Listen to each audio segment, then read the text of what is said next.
আপনারা জানেন আজকে আমাদের ঘোষিত একটি কর্মসূচি ছিল, আমরা আজকে বিধানসভা অভিযান করতাম। নমস্কার সবাইকে, আপনারা দেখছেন স্মার্ট নলেজ ইউটিউব চ্যানেল।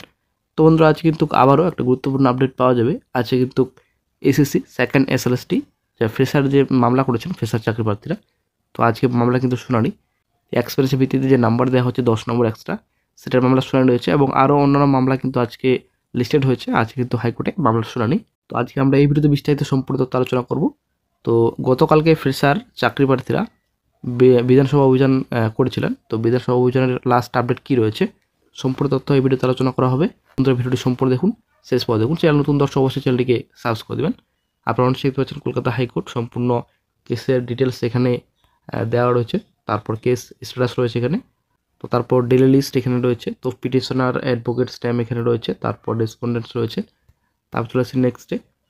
তো আপনারা অনেক দেখতে পাচ্ছেন 5/12/25 মানে আজকে কিন্তু কেসটিকে মেনশন করা হয়েছে এবং আজকে কিন্তু মামলাটি শুনানি হবে হাইকোর্টে।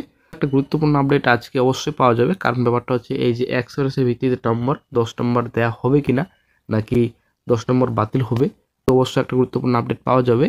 কারণ এই যে নিয়োগ এসএলএসটি নিয়োগ প্রসেস রয়েছে, তো গতকালকে কিন্তু এসএসসির অফিসিয়াল সাইটে একটা পাবলিক নোটিশ জারি করেছে। তো আশা করি আপনারা জানেন হাইকোর্টের নির্দেশ যে একটা পাবলিক নোটিশ জারি করতে হবে, যে এই যে রিক্রুটমেন্ট প্রসেস অ্যাকচুয়ালি এই যে প্যানেল এসএসসি সেকেন্ড এসএলএসটি, এই প্যানেল কিন্তু সম্পূর্ণ এই যে রিট পিটিশন রয়েছে এই রিট পিটিশনের উপরেই কিন্তু ডিপেন্ড করবে। ঠিক আছে, যদি বাই চান্স এক্সপিরিয়েন্সের যে নম্বর রয়েছে সেটা যদি বাতিল হয় তো সম্পূর্ণ কিন্তু বাতিল হবে। তো এখানে কিন্তু ব্যাপার রয়েছে এখানে। তো এখানে কিন্তু ফ্রেশার চাকরি প্রার্থী প্রচুর বাদ গেছেন, কারণ 60 পেয়েও কিন্তু কেউ কিন্তু কাট অফ ক্লিয়ার করতে পারেনি। তো এখানে অনেক ব্যাপার রয়েছে। তো অনেকটা কিন্তু ডিবেট করছে এই রিট পিটিশনের উপর। তো এর আগের অর্ডার কপি নিয়ে কিন্তু ভিডিওতে আলোচনা করা হয়েছে। তো এর আগের অর্ডার কপিতে সম্পূর্ণ পরিষ্কার বলা হয়েছে যে এই যে রিট পিটিশন রয়েছে ডিপেন্ড করবে অনেকটাই প্যানেলের ভবিষ্যৎ এই রিট পিটিশনের উপরেই কিন্তু ডিপেন্ড করবে, সম্পূর্ণ ক্লিয়ার এখানে বলা হয়েছে। একটা পাবলিক নোটিশ প্রকাশ করতে বলা হয়েছিল কমিশনকে, সেই মতো কিন্তু অফিসিয়াল সাইটে পাবলিক নোটিশ কিন্তু প্রকাশিত করেছে। ঠিক আছে, একটা গুরুত্বপূর্ণ আপডেট।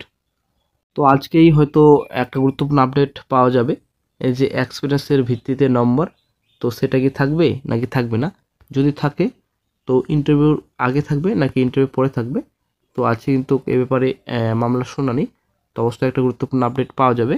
এবং এই যে 9-10 শিক্ষকরা তো 11-12 এসে 10 নম্বর পাবে কিনা, এটাও কিন্তু আজকে মামলার শুনানি রয়েছে।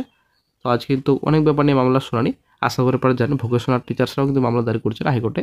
তো আশা করি আপনারা এটাও জানেন যে প্রাইভেট টিচার্স যারা রয়েছেন তারাও কিন্তু মামলা দায়ের করেছেন হাইকোর্টে, যেন তাদের এক্সট্রা 10 নম্বর দেওয়া হয়। তো গতকাল 4 তারিখে কলেজ স্ট্রিট থেকে বিধানসভা অভিযান ছিল। তো বেলা 11টার দিক থেকে শুরু হয়েছিল। তো বাংলা শিক্ষা ব্যবস্থাকে বাঁচাতে ও বৈষম্যের বিরুদ্ধে গতকাল বিধানসভা অভিযান করা হয়েছিল। তো বিধানসভার লাস্ট আপডেট কী রয়েছে, তো বেশি কিছু বন্ধুরা কিন্তু হয়নি, অভিযান কিন্তু করা হয়নি। কারণ একটাই ছিল, পুলিশের তরফ থেকে বলা হয়েছিল যে শিক্ষামন্ত্রীর সঙ্গে আলোচনা করলে হয়ে যাবে। তো শিক্ষামন্ত্রীর সঙ্গে আলোচনা করার জন্য বিধানসভা অভিযান কিন্তু স্থগিত রাখা হয়েছিল। তো তারপরে কিন্তু কয়েকজন ফ্রেশার চাকরি প্রার্থী তো শিক্ষামন্ত্রীর সঙ্গে বৈঠক করার জন্য বিকাশ ভবনে চলে আসেন। সবথেকে কিন্তু ব্যাড লাক চাকরি প্রার্থীদের এবং ব্যাড আপডেট সকল চাকরি প্রার্থীদের জন্য, শিক্ষামন্ত্রীর সঙ্গে কিন্তু কোনো রকম দেখা হয়নি, কোনো রকম কিন্তু আলোচনা হয়নি। এ বিষয়ে কিন্তু একটা বিশাল বড় ধাক্কা ফ্রেশার চাকরি প্রার্থীর জন্য শিক্ষামন্ত্রীর কাছে, কিন্তু শিক্ষামন্ত্রী আজকে বাহানা দিচ্ছে, লুকিয়ে রয়েছে। তো পুলিশের তরফ থেকে বলা হয়েছিল শিক্ষামন্ত্রীর সঙ্গে আলোচনা করলে হয়ে যাবে এবং শিক্ষামন্ত্রী দেখা করবেন, চেষ্টাও কিন্তু পুলিশের তরফ থেকে দেওয়া হয়েছিল।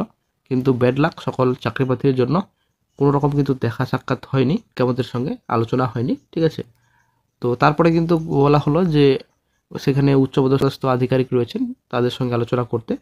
কিন্তু এর আগেও ফ্রেশার চাকরি প্রার্থীরা উচ্চপদস্থ আধিকারিকদের সঙ্গে আলোচনায় বসেছিলেন, কিন্তু কোনো লাভ হয়নি। তো ফ্রেশার চাকরি প্রার্থীরা চান সোজাসুজি শিক্ষামন্ত্রীর সঙ্গে আলোচনায় বসবেন। তো এটা কিন্তু কোনোভাবেই গতকালকে হয়ে উঠলো না। প্রার্থীদের তরফ থেকে একটা বার্তা, বড়সড় আবারও আন্দোলন করা হবে, একটা বৃহত্তর আন্দোলনে নামা হবে। তো অবশ্যই আপনারা তৈরি থাকুন, বাড়িতে বসে থাকলে হবে না, নিজের অধিকার নিজেকে ছিনে নিতে হবে। তো অবশ্যই আপনারা বাড়িতে বসে থাকবেন না, স্পেশাল চাকরি প্রার্থীদের একটা বড় বার্তা। আজকে কিন্তু সবারই চোখ থাকবে হাইকোর্টের দিকে, তো চলেছে আজকে হাইকোর্টে রায়, সেটাই কিন্তু আজকে দেখার বিষয় রয়েছে।